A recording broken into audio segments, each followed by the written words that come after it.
Thanks for being here, everyone. In response to the provincial government's newly proposed legislation that is intended to stifle Calgarians' ability to have their hard-earned tax dollars flow back into their communities, I have some thoughts. We've actually been doing the same work that the province says it's doing. We're fighting for our fair share of funding from the federal government. And now that cities actually have the ear of the feds, and they've created funding streams that will allow us to build more homes, to fix broken roadways, and make sure that your drinking water is safe, the provincial government, the very same one that wants to cut red tape and operate at the speed of business, that provincial government now wants to slam the brakes and slow things down to the speed of a bloated bureaucracy. The legislation has been tabled, but we have not heard about how things will roll out. We have heard that there will be no additional resources to manage the influx of agreements that the province will need to review, and there is no indication of how long that review period will take. And remember, this applies to all municipalities in Alberta, more than 300 of them. I have a very hard time believing that this new system of provincial review will not create any delays, increased red tape, or costs, all things that Albertans will be on the hook for. Further, this legislation impacts municipalities, post-secondary institutions, school boards, and any other provincial entities that they deem to be worthy of this overreaching review process. So that's a lot more than just 300 plus municipalities. It could be thousands of entities that have their ability to access federal funds severely curtailed. And keep in mind, while we wait for a newly minted provincial Bureau of Overreach to plod through agreements, other cities across this country will be eating our lunch. Other cities will take what belongs to us, and that's not something I'm interested in enabling. I've fought too hard alongside other mayors from across Canada to push the federal government to fund us properly. And after a 2.5-year battle that finally resulted in a $6 billion announcement last week, I cannot accept that a provincial government with control issues is about to take away what rightfully belongs to Calgarians. The people of this city deserve to have their hard-earned income tax dollars flow back into their communities for the services that they deserve, and that's something that's worth fighting for. Happy to take any questions. Mayor, is this going to impact, do you think, the municipal priorities that the city has, given that now they have to weigh what the provincial priorities are before they would approve federal funding? So I would hope that provincial priorities would be aligned with Calgarians' priorities. We have heard through many surveys that Calgarians are worried about housing, they are worried about public safety, they're worried about strong mental health and addiction treatment programs, and those are things, frankly, that the city has been investing in. We invested in our budget last year $27 million towards affordable housing, another $15 million towards improving safety on transit, $6 million for mental health services, $18.2 million for the police, as well as another $13 million in emergency medical response through our fire department. Frankly, all of that money should have come from the provincial government, but it came from us because we listen to Calgarians and we are delivering on the things that they deem to be important. So if the provincial government is prioritizing the things that are important to our residents, then this may be an easy process, but I don't know how they feel about those priorities. The Premier did also mention that part of the impetus for this was they wanted a fair deal from Ottawa. Given some of what you've just outlined there, how would you respond? Because the city's been asking for the $300 million in offloading to come back to them. Yeah, frankly, when one order of government is looking for a fair deal from another, I think it's important for them to understand whether they're giving a fair deal to their partners. And frankly, the provincial government right now is not offering a fair deal to Calgarians. We are sending out more money in property tax than we are receiving back. We have not been made whole for money that disappeared, like the funding for Calgary Police Service that our local council maintained, even though it was stripped by the provincial government. So I would say we're absolutely not getting a fair deal. And let's call it like it is, the federal government was also not giving us a fair deal. And they're still not. They're getting closer by announcing some of the funding streams that they have. But both of these orders of government have offloaded things to our city, and we have not been made whole yet. We deserve a fair deal. You're right. Mayor, one of the issues that came up during Premier Smith's press conference earlier this afternoon was holding up funding to Calgary and Edmonton because there isn't equivalent funding going to rural Alberta. Do you think that's fair to Calgarians to have funding for housing held up because the federal government hasn't made deals in equivalence with rural Alberta? I think the federal government's deals with any municipality need to be looked at in context. We are the fastest growing city in this country. RBC just put out a report a couple of days ago that said we are growing faster than anywhere. They called us a hotspot. And we can't keep up. We've got 60 plus people a day arriving in our city. We don't have housing for them. We do not have the funding for the infrastructure that they need. We absolutely have to be moving quickly right now to at least provide housing and to make sure that our roads are in a good state. We also need to be working with other orders of government to make sure these people have health care and education and a good quality of life. But Calgary is not a small municipality. And as the absolute economic engine of this province, we deserve to get the funding that we are fighting for. I do hope that everyone gets their equitable share, but I will not sit by and say that our money should be held up because someone else hasn't negotiated a deal yet. I'm in it with other municipalities. I work very closely with Alberta municipalities as an entity, with the Federation of Canadian Municipalities. I work very hard to advocate for all municipalities. But right now, Calgary needs to be the priority as we are growing the fastest.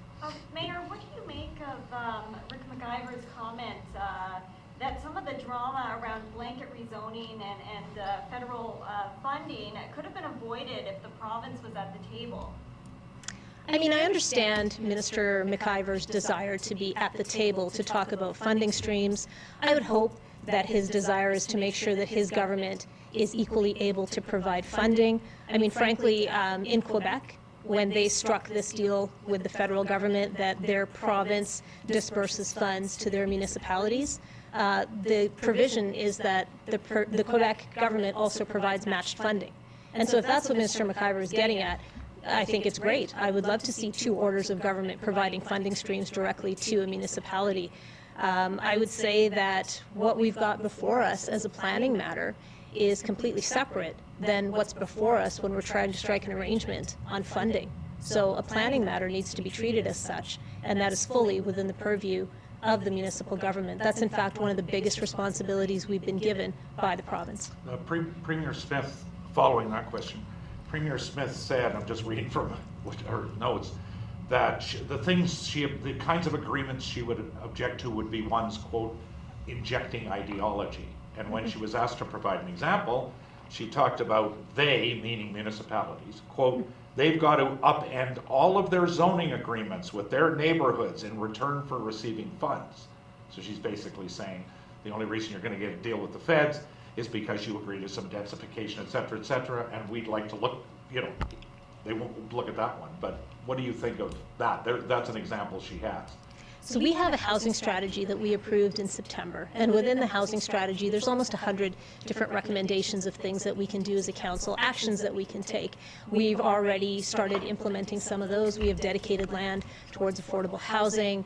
We have looked at providing incentives for secondary suites, and one of the things that we discussed in that strategy is the ability to create more units on a single parcel. That discussion is what will be before us on April the 22nd. For me and my fellow council members, we are reviewing a planning matter. We're not reviewing a funding or a financial matter. So the way that we grow in our city and the way that we actually provide a greater supply of housing, something that every economist said is absolutely needed right now, that's a planning decision, and that's what we're doing. So you're saying that whatever decision council takes on planning is not because the feds have made certain conditions for getting the money? Whatever conditions are within contracts that we either get into or have gotten into with the federal government, that's a specific contract. What we've got before us as a city is a way to create a greater supply for housing, and those two things don't necessarily influence each other. Would the city have any kind of legal recourse in the event that it wanted to sign an agreement with the federal government, but the province said, no, that particular agreement is not within our priorities? You know, it's interesting. I would hope that the priorities of the provincial government would be to provide housing to keep a strong economy and to make sure that people feel safe and their well-being is prioritized. If those are their priorities, I don't think there would be any issues, but because I don't know what they will and won't prioritize, because there's no certainty, I think it will be a struggle. If we know that we have access to funding and it gets blocked, frankly, for ideological reasons on their side, that's going to be a very tough pill for Calgarians to swallow. If we knew that we could get mental health funding, for example, if we knew that we could get funding for wastewater management and it was denied for whatever reason, you know, that's tough to take, and I'll give you a very good example. The funding that's being offered for housing has a lot to offer. However, the provincial government has gone after one specific thing, and that has to do with net zero. And so if they will get hung up on net zero on every type of contract that we're getting into, that's a problem for me. I want to make sure people have housing. That's priority. And everything else that comes along with it needs to be negotiated. Mayor, can you clarify then, if the upzoning proposal is rejected by council, does that put the federal money at risk? That's not what's before us. What's before us is a planning matter. And if it does put any money at risk, you renegotiate a contract. Quite frankly, the opportunity before us is to increase supply of housing in our city, and that's the thing that we are laser focused on. So what do you think of a law where the government says it doesn't know how many agreements there are in existence out there? When you look at the long list of entities that this applies to, it doesn't know how many entities there are. It doesn't know how this will be tracked, which department, could be several departments, and it doesn't have a service standard in terms of the approval or rejection of an agreement that an entity brings to it. Is this at all workable? I think your question really is the struggle that we're all having. Which agreements are they going to want to review? Right now they've said that they've seen about 14,000, I think, and 800 of them would be the ones that they want to review. I don't know if those are the big ones or the small ones. I don't know if they impact bigger centers or smaller ones. We really don't know. And that's just the ones that they received. I know there was municipalities that said, we don't have the time to do this. So I don't know, as you said, how many agreements are out there and which ones they would want to review, which ones they would refuse. It's all up in the air right now. And when you go into something like this with that much uncertainty and unpredictability, it's really difficult. Why are two leaders of government not having conversation behind closed doors? Why is this all being, fleshed out through the media? How come Premier Smith hasn't talked to you directly as both leaders of government? I think this has more to do with the federal and provincial government's relationship than anything else. I believe it is a convenient speaking point to say that we're not getting a fair deal. I think it's equally convenient to fly into a metropolitan center, snub your nose at both the local and provincial government and make an announcement. I don't think it's good behavior on anyone's part. Like I said yesterday, Mom and Dad are fighting and the kids are stuck in the middle, and I'm getting very tired of it. Both of them need to figure out how to put their ideological differences aside and work together, because we've got a city that's growing at a rate that's unprecedented in this country. We are the economic engine of this province and this country, and they're busy fighting with each other. That's shameful. Thank you.